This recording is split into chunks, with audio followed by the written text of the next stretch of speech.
আসসালামু আলাইকুম।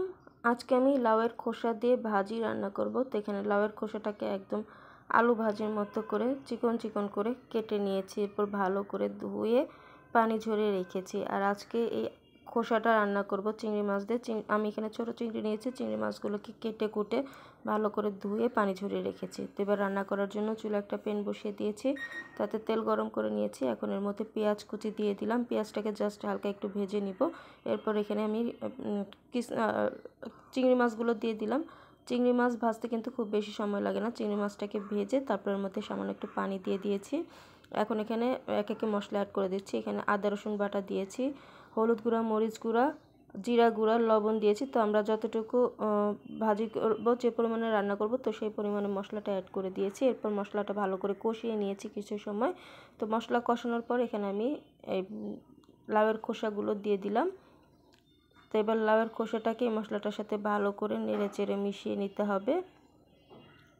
তো এখানে সব কিছু খুব ভালো করে নেড়ে চেড়ে মিশিয়ে নিয়েছি। তো এখন এর মধ্যে আমি কয়েকটি কাঁচামরিচ ফালি দিলাম। আর কাঁচামরিচটা আপনারা যতটুকু ঝাল খাবেন তো ততটুকু অ্যাড করে দিবেন। এবার সব কিছু আবারও ভালো করে নেড়ে চেড়ে মিশিয়ে দিচ্ছি। তো এবার এটাকে ঢাকনা দিয়ে ঢেকে রেখে দিব কিছু সময়ের জন্য। যে কিছু সময় পর ঢাকনাটা তুলে নিয়েছি। তো এই যে এখানে লাউয়ের খোসা থেকে কিন্তু পানি বের হয়েছে। আর এই পানিটা দিয়ে কিন্তু আমার এই লাউয়ের খোসাটা সেদ্ধ হয়ে যাবে। আর যদি লাউয়ের খোসাটা সেদ্ধ না হয় তাহলে সেক্ষেত্রে আপনারা একটু পানি দিতে পারেন।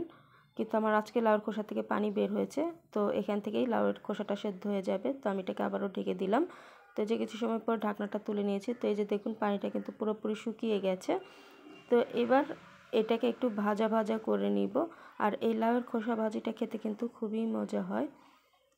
তো এই যে আমার ভাজিটা হয়ে গেছে, আমি এবার চুলাটা অফ করে দিয়েছি। এবার এটাকে একটা সার্ভিং প্লেটে সার্ভ করে দিয়েছি। তো তৈরি হয়ে গেছে চিংড়ি মাছ দিয়ে লাউয়ের খোসা ভাজি। ভীষণ মজার এই রেসিপিটা গরম ভাত, রুটি, পরোটার সাথে খেতে ভীষণ ভালো লাগে আর খুব সহজভাবে তৈরি করে নেওয়া যায়। তো আশা করছি আমার আজকের এই রেসিপিটা আপনারা অবশ্যই বাসায় একবার তৈরি করে খেয়ে দেখবেন। আশা করছি আপনাদের ভালো লাগবে। তাহলে আজকে এই পর্যন্তই। সবাই ভালো থাকবেন। আল্লাহ হাফেজ সবাইকে।